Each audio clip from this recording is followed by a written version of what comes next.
കേന്ദ്ര ഗവൺമെൻറ് ക്രൂരമായ അവഗണനയാണ്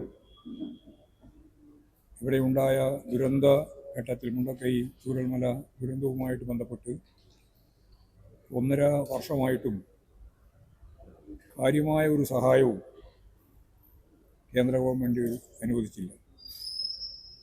പ്രധാനമന്ത്രി വന്നു, ആശുപത്രികളെ സന്ദർശിച്ചു, വലിയ വാർത്ത സൃഷ്ടിക്കാനായി എന്നതിൻ്റെ അപ്പുറത്ത്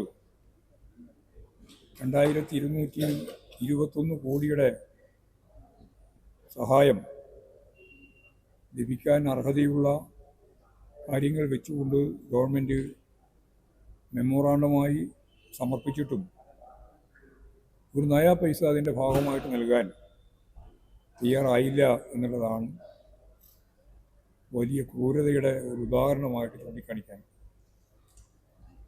ഈ അവഗണനക്കെതിരെ ശക്തമായ പ്രതിഷേധമാണ് കേരളത്തിലുടനീളം ഉയർന്നു വന്നിട്ടുള്ളത്. വയനാട്ടിലും ഈ പ്രതിഷേധം ഞങ്ങൾക്ക് മനസ്സിലാക്കാൻ സാധിച്ചിട്ടുണ്ട്.